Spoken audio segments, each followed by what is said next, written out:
अस्सलाम वालेकुम मेरे सादा से पाकिस्तानी। मेरा नाम रेहान तारिक है और आप मेरा यूट्यूब चैनल और फेसबुक पेज देख रहे हैं। करोड़ हा दरूद आकाए दो जहां नबी मेहरबा मोहम्मद मुस्तफ़ा सल्लल्लाहु अलैहि वसल्लम पर।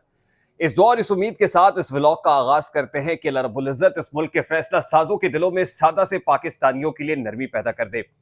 आज सुप्रीम कोर्ट ऑफ पाकिस्तान से पाकिस्तान तहरीक इंसाफ के लिए इंतहाई खुशाइन खबर आई है, लेकिन अचंभे की बात यह भी है कि कोर्ट एक है, दो मुख्तलिफ बेंचेस हैं हेडेड बाय डिफरेंट ऑनरेबल जजेस और दो मुख्तलिफ फैसले आए हैं। जस्टिस काजी फायज ईसा की अदालत मुख्तलिफ फैसला सुनाती है, जबकि जस्टिस मंसूर अली शाह की सरबराही में बनने वाला 3 रुकनी बेंच बिल्कुल ऑपोजिट और पाकिस्तान तहरीक इंसाफ के हक में फैसला सुनाता है। यह फैसला क्या है और पाकिस्तान तहरीक इंसाफ के लिए किस कदर खुशाइंद है, आज के इस व्लॉग में इस पर बात करेंगे। दूसरी इंपॉर्टेंट चीज यह है कि बानी चेयरमैन पीटीआई अडयाला जेल में आजकल कैमरों से कुछ बातें कर रहा है और कैमरे की तरफ देखकर हेलो कर्नल बोलते हैं। ये हेलो कर्नल का पैगाम किसको देते हैं, ये कौन से कर्नल साहब है, उनको क्या मैसेज बानी चेयरमैन पीटीआई देने की कोशिश कर रहे हैं, इस पर भी कुछ बात करेंगे। और फिर हालिया दिनों में डेप्यूटी फॉरेन मिनिस्टर चाइना की chief of the army staff general Asim Munir से एक मुलाकात हुई है, जहां चीन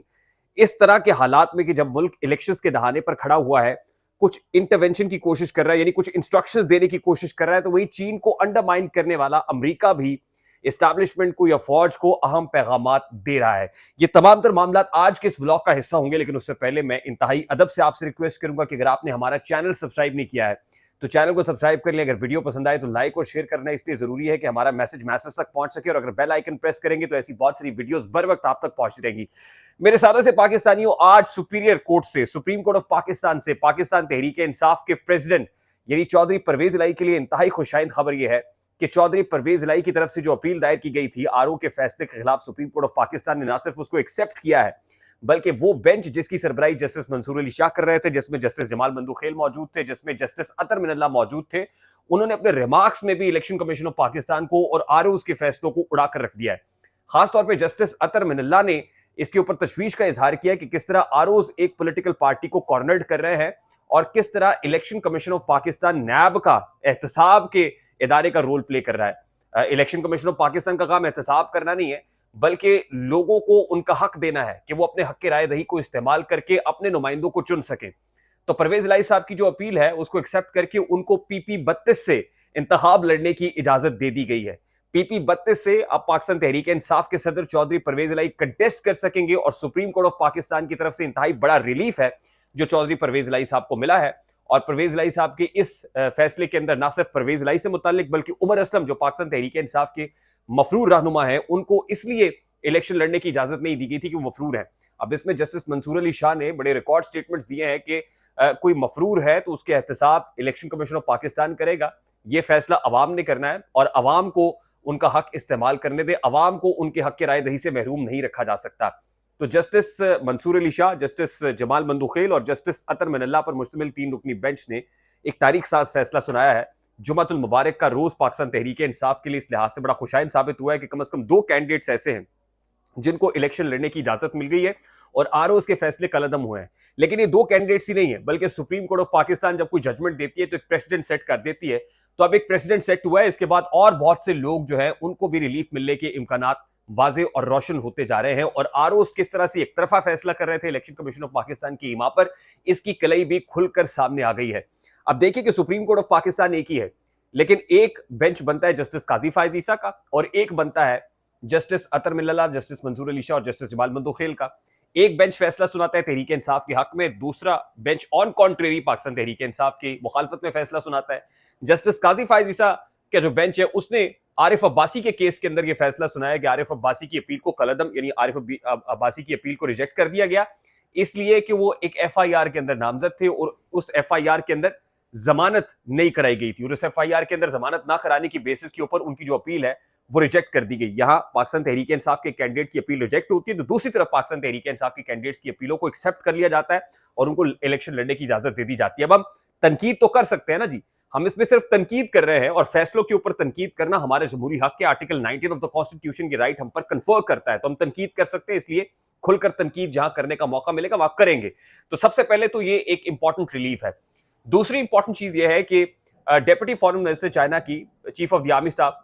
जनरल आसिम मुनीर के साथ एक मुलाकात हुई। इलेक्शंस के कॉन्टेक्स्ट में इंतहाई अहम है, लेकिन उसमें सिक्योरिटी मामलात को भी डिस्कस किया गया, खास तौर पे गवादर में जो सिक्योरिटी है उस पर कंसर्न्स का इजहार किया जा रहा है, बलूचिस्तान की सिक्योरिटी में कंसर्न्स का इजहार किया जा रहा है और सी पैक के हवाले से कुछ तशवीश है, उस पर श्योरिटी दी गई जनरल आसिम मुनीर साहब की तरफ से चाइना को कि कोई ऐसा प्रॉब्लम नहीं है, और चाइना की तरफ से हमारी मालूमात के मुताबिक एक गो अहेड भी दिया गया कि सी पैक के ऊपर काम की रफ्तार को बढ़ाया जाए।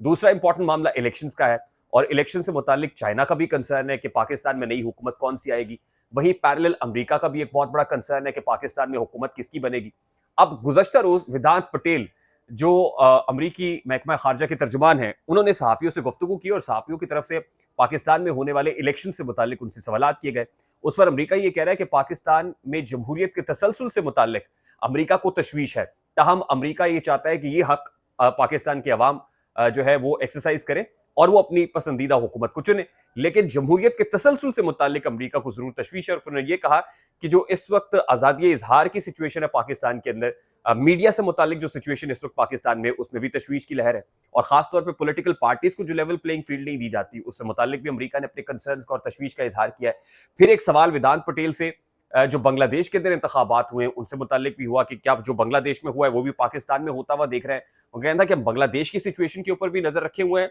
और पाकिस्तान की सिचुएशन को भी अमरीका बनज़र अमीक देख रहा है। फिर पर्टिकुलरली ईरान और पाकिस्तान के माबैन जो एक स्टैंड ऑफ देखने को मिला, उस पर भी बात हुई, और फिर अमेरिका ने कहा कि पाकिस्तान का अपना मामला है और पाकिस्तान ने खुद जो है इसको देखना है, टेकअप करना है। फिर खास तौर पे इंडिया की तरफ से जो मुदाखलत हो रही है, और गुज़श्ता रोज ही पाकिस्तान के जो फॉरेन सेक्रेटरी हैं साइरस काज़मी साहब, उनकी तरफ से जो स्टेटमेंट दिया गया उससे मुतालिक भी बात हुई, और इंडिया वाला जो मामला है वो भी इंटरनेशनल लेवल के ऊपर उठाया गया। तो अमेरिका भी अपने कंसर्न्स का इजहार पाकिस्तान में जो ऑनगोइंग पॉलिटिकल सिचुएशन है उस पर कर रहा है, और ये कह रहा है कि वो नजर रखे हुए, और खास तौर पे chief of the army staff general Asim Munir का जो दौरा अमेरिका था वो इस हवाले से बड़ा अहम है, जिसके बाद ही बर्फ पिघली है और मामला इंतखाबात की तरफ बढ़ा है। यानी एक मैसेज बड़ा क्लियर कट अमेरिका की तरफ से है कि इंतखाबात में जाना है, बाहर सूरत जहां लोकल प्रेशर है वहीं इंटरनेशनल एस्टैब्लिशमेंट का प्रेशर भी है कि आप इंतखाबात की तरफ जाएं। अब लास्टली वेरी क्विकली बड़ी इंपॉर्टेंट बात यह है कि आजकल बानी चेयरमैन पीटीआई अडयाला जेल में कैमरे की तरफ देख के हेलो कर्नल बोलते हैं और कर्नल साहब के साथ कुछ मैसेजिंग करते हैं। वो कहते हैं ये क्या हरकतें हो रही हैं। अब इस हवाले से बैरिस्टर शहजाद अकबर जो पाकिस्तान तहरीक इंसाफ की एक मफरूर रहनुमा है, इस वक्त दुबई में मौजूद है, उन्होंने कहा कि ये जो कर्नल साहब है ये हसास इदारे के सिटिंग सर्विंग ऑफिसर है, और ये जो कर्नल कहते हैं ना, इमरान खान साहब नाम नहीं ले रहे, मैं आपको नाम बता देता हूँ, ये कोई निक नेम नहीं है उनका, बल्कि इनका नाम कर्नल तारिक है। और कर्नल तारिक साहब इमरान खान साहब के साथ जो कुछ हो रहा है वो कर रहे हैं। अब पाकिस्तान तहरीक इंसाफ के दौर में भी जो कुछ पाकिस्तान मुस्लिम लीग नून के साथ हो रहा था, एक कर्नल साहब के ऊपर इल्जाम लगता था कि वो करा रहे हैं, तो उसी तरह पाकिस्तान तहरीक इंसाफ इस वक्त इल्जाम लगा रही है, और बैरिस्टर शहजाद अकबर ने इल्जाम लगाया कि इमरान खान तो नाम नहीं ले रहे हैं और जो सहाफी भाई हैं वो भी नाम नहीं बता रहे हैं। तो मैं नाम बता देता हूँ जी, उनका नाम कर्नल तारिक है, और कर्नल तारिक साहब जो इस वक्त जज साहब हैं नैब कोर्ट के, जज बशीर, वो छुट्टी पर जाना चाहते हैं अपनी रिटायरमेंट तक, लेकिन उनको छुट्टी पर जाने नहीं दिया जा रहा है और उनको धक्के से घसीट के अडयाला जेल लाया जाता है, और कर्नल साहब बड़ा प्रेशराइज करके जज बशीर साहब को अडयाला जेल लाते हैं, और उनके ऊपर बड़ा प्रेशर है इस वक्त के आम इंतखाबात से पहले पहले इमरान खान साहब का जो फैसला है वो सुनाया जाए। और हमारी इतलात ये भी है कि तोशा खाना 190 मिलियन पाउंड केस जो है उस हवाले से भी आम इंतखाबात से 2 रोज पहले यानी 8 फरवरी को इंतखाबात होने जा रहे हैं, तो 6 तारीख को इमरान खान पर फर्द जुर्म भी आयद होने जा रही है। तो ये बड़ी इंपॉर्टेंट डेवलपमेंट्स हैं जो अभी तक की हैं। आई होप के हमारी बात वहां तक पहुंची होगी जहां तक हम पहुंचाना चाह रहे हैं, और बिल्कुल बयानी ही आप समझ गए होंगे। अगर वीडियो पसंद आए तो लाइक और शेयर करना मत भूलिएगा। चैनल पर नए हैं तो चैनल को सब्सक्राइब कर लीजिए, और बेल आइकन प्रेस करेंगे तो ऐसी बहुत सारी वीडियोस का नोटिफिकेशन बर वक्त आप तक पहुंचता रहेगा। मुझे रेहान तारिक को इजाजत दीजिए, अपना बहुत सारा ख्याल रखिएगा। अस्सलाम वालेकुम।